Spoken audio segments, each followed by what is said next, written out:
A slow heartbeat begins to thump. Visual.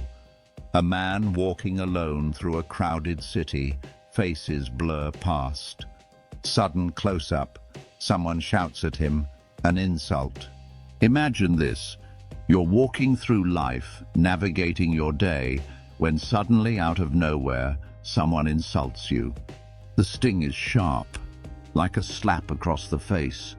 Your chest tightens, your fists clench, your jaw locks, your heart pounds like war drums. Your mind scrambles for a comeback, anything to reclaim your pride. You react instantly, and in that moment you surrender. Not to the insult, but to your own emotions. You handed over the keys to your peace. For what? A fleeting surge of pride? A hollow victory? But what if you didn't? What if, when the fire rose in your chest, you chose not to pour gasoline but to contain it?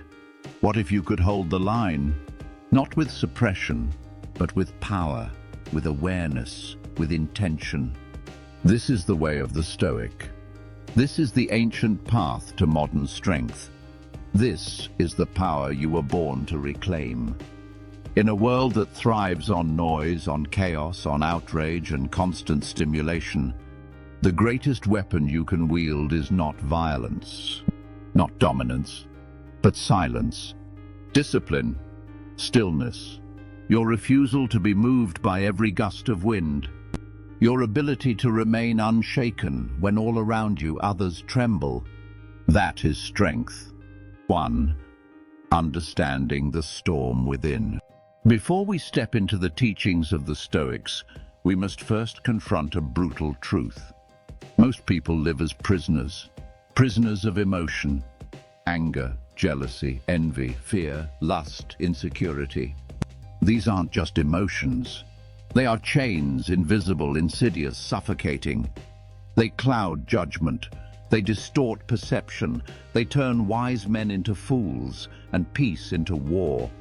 But the Stoics, Marcus Aurelius, Epictetus, Seneca, they saw clearly. They knew that freedom is not the absence of hardship. It is the mastery of response. Marcus wrote, "You have power over your mind, not outside events. Realize this and you will find strength." They didn't speak from luxury. Marcus ruled an empire and buried his children. Epictetus was born a slave and lived in pain. Seneca was wealthy, yes, but lived under threat, was exiled and commanded to die by his emperor. Yet through every trial, they stood calm, focused, unmoved, because they trained for it. Every day, every thought, every storm. 2. The gap between stimulus and response. Viktor Frankl, a psychiatrist and Holocaust survivor, once said, "Between stimulus and response there is a space. In that space is our power to choose our response. In our response lies our growth and our freedom." That space, that tiny sacred pause, is everything.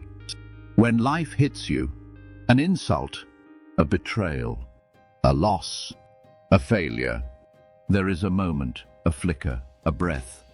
And in that crack of time, your destiny is written. To react is to give your power away. To respond is to reclaim it. Reacting is primal. Responding is divine.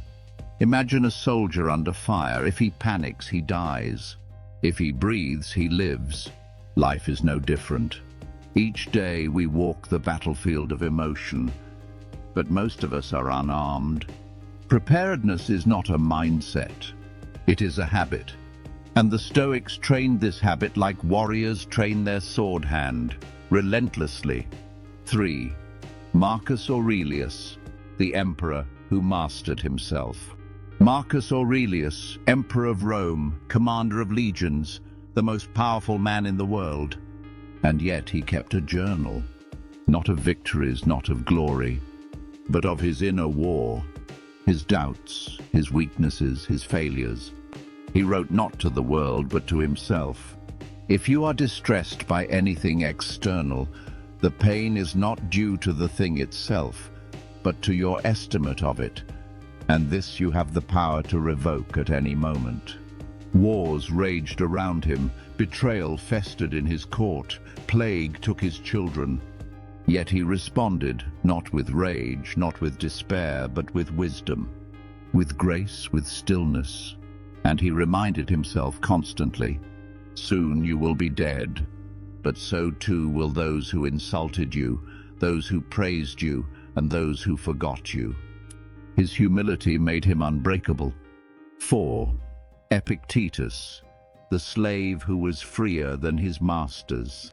Epictetus, born a slave, crippled in youth, abused, silenced. Yet he rose, not in station, but in spirit. It's not what happens to you, but how you react to it that matters.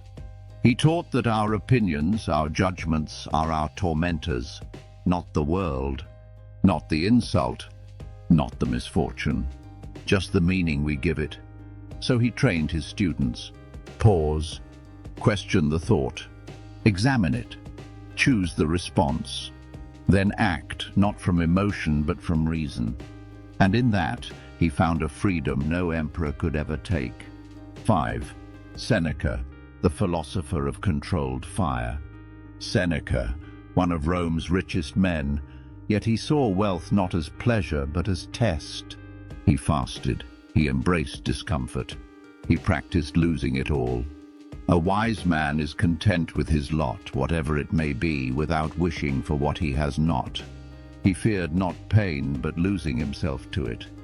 Anger to Seneca was madness in disguise, a sickness, a fever that robs the mind of clarity. He warned, those who act in anger often wake up with regret. And so he chose discipline, not because it was easy, but because it was necessary. He wrote tragedies, not to entertain, but to remind us of the cost of losing control. 6. Practical Stoicism, how you can train your mind. Now let's talk about you. How do you begin walking the Stoic path? Here are 6 daily weapons. 1. Daily reflection. Write every day, not for likes, for yourself. Dissect your emotions. What triggered them? How did you respond? Could you do better? 2. Voluntary discomfort. Embrace hardship on purpose. Cold showers, fasting, silence. Choose discomfort now, so life doesn't catch you unprepared. 3. Negative visualization. Imagine losing what you love. Imagine failure. Suffering. Why? Because when it comes, you will not be shocked. You will be ready. You will. 4. The pause. Create a moment of stillness before every response. Count to 5. Breathe deep. Ask, what would a wise person do? 5. Amor. Fati. Love fate. Not just endure it. Embrace every hardship as a teacher, every obstacle as fuel. 6. Premeditatio malorum. Visualize everything that could go wrong. Not to live in fear, but to crush it, to make peace with it before it happens. These aren't tricks. They are armor. They are your sword and your shield, your defense against the chaos of the world and the chaos within. 7. The warrior's mindset. Stoicism is not the absence of emotion. It is command of it. A Stoic doesn't run from the fight. He walks into it, calm, ready, unflinching. He does not let the enemy dictate the battlefield. He chooses his response. He chooses his timing. And he never ever loses control of himself. Be like the rock the sea hammers endlessly, unmoved. Be like the flame, controlled, precise, lethal, but never wild. You are not your anger. You are not your anxiety. You are not your fear. You are the stillness beneath the storm. You are the pause between lightning and thunder.